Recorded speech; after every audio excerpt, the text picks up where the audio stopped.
Many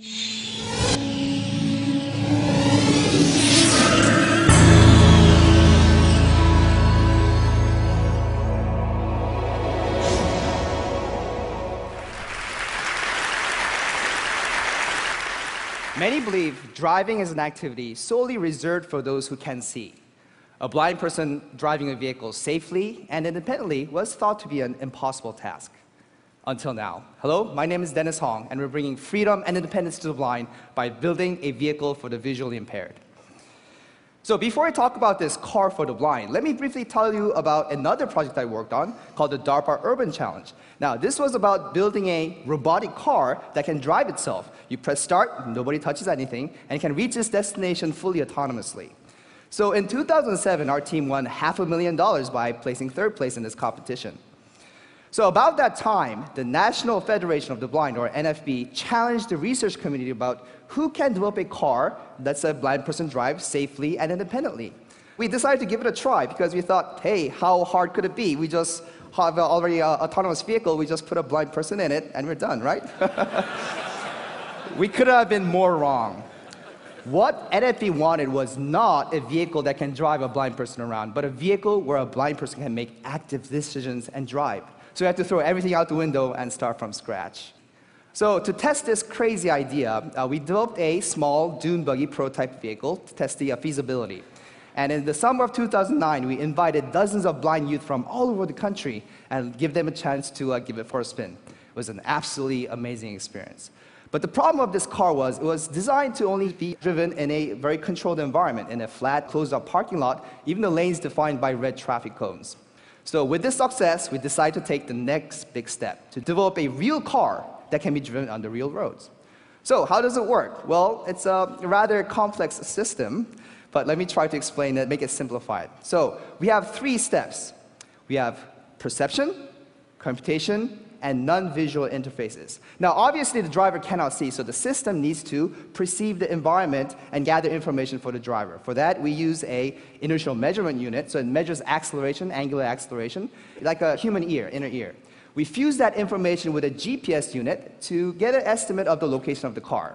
We also use 2 cameras to detect the lanes of the road, and we also use 3 laser rangefinders. The laser scan the environment to detect obstacles, car approaching from the front, the back, and also any obstacles that run into the roads, any obstacles around the vehicle.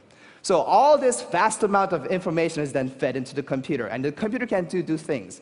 One is, first of all, process this information to have an understanding of the environment. These are the lanes of the road, there's an obstacles, and convey this information to the driver. The system is also smart enough to figure out the safest way to operate the car. So we can also generate instructions of how to operate the controls of the vehicle. But the problem is this: how do we convey this information and instructions to a person who cannot see fast enough and accurate enough so he can drive? So for this, we developed many different types of non-visual user interface technologies. So starting from a 3-dimensional pinging sound system, a vibrating vest, a click wheel with voice commands, a leg strip, even a shoe that applies pressure to the foot. But today we're going to talk about 3 of these non-visual user interfaces.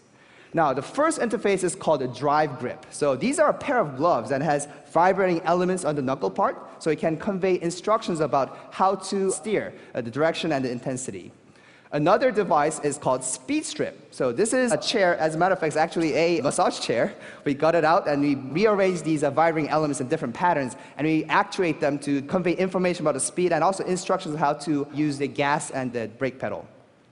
So over here you can see how the computer understands the environment, and because you cannot see the vibration, we actually put red LEDs on the drive grip so you can actually see what's happening. This is the sensory data, and that data is transferred to the devices through the computer. So these 2 devices, Drive Grip and Speed Strip, are very effective, but the problem is these are instructional cue devices. So this is not really freedom, right? The computer tells you how to drive, turn left, turn right, speed up, stop. We call this the backseat driver problem, right? So we're moving away from these instructional cue devices, and we're now focusing more on the informational devices. A good example for this informational non-visual user interface is called AirPix. So think of it as a monitor for the blind. So it's a small tablet, has many holes in it, and compressed air comes out. So it can actually draw images. So even though you're blind, put your hand over it, you can see the lanes of the road and obstacles. It's actually, you can also change the frequency of the air coming out and possibly the temperature. So it's actually a multi-dimensional user interface. So here you can see the left camera and the right camera from the vehicle and how the computer interprets that and sends that information to the Aeropics. For this, we're showing a simulator, a blind person driving using the Aeropics. This simulator was also very useful for training the blind drivers and also quickly testing different type of ideas for different type of non-visual user interfaces. So basically, that's how it works. So just a month ago, on January 29th, we unveiled this vehicle for the very first time to the public at the world-famous Daytona International Speedway during the Rolex 24 racing event. We also had some surprises. Let's take a look.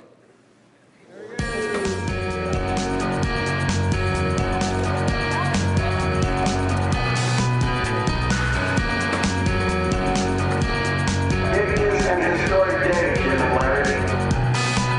He's coming up to the grandstand, fellow Federationists.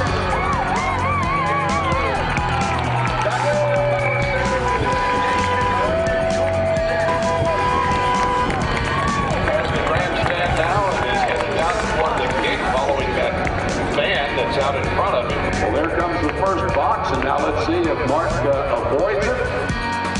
He does. He passes it on the right. Third box is out. The fourth box is out. And he's perfectly making his way between the two. He's closing in on the van to make the moving pass. Well, this is what it's all about, this kind of dynamic display of the capacity and ingenuity. He's approaching the end of the run, makes his way in between the barrels that are set up there.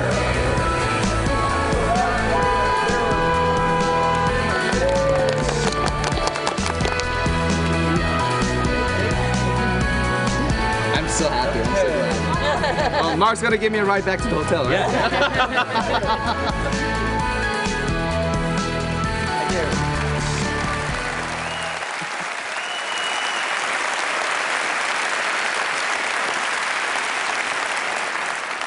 So, since we started this project, we've been getting hundreds of letters, emails, phone calls from people from all around the world. Letters thanking us, but sometimes we also get funny letters like this one.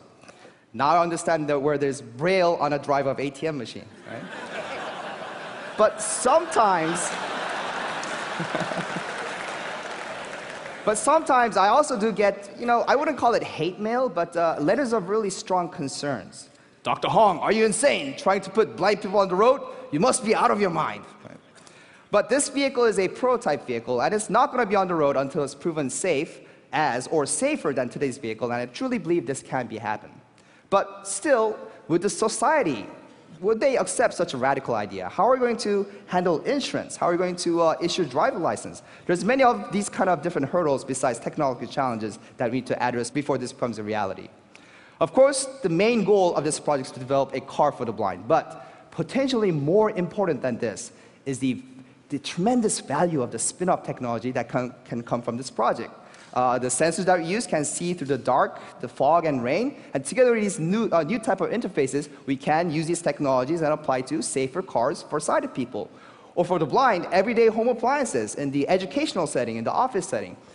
Just imagine, in a classroom, a teacher writes on the blackboard, and a blind student can see what's written and read using these non-visual interfaces. This is priceless. So today, the things I've shown you today is just the beginning. Thank you very much.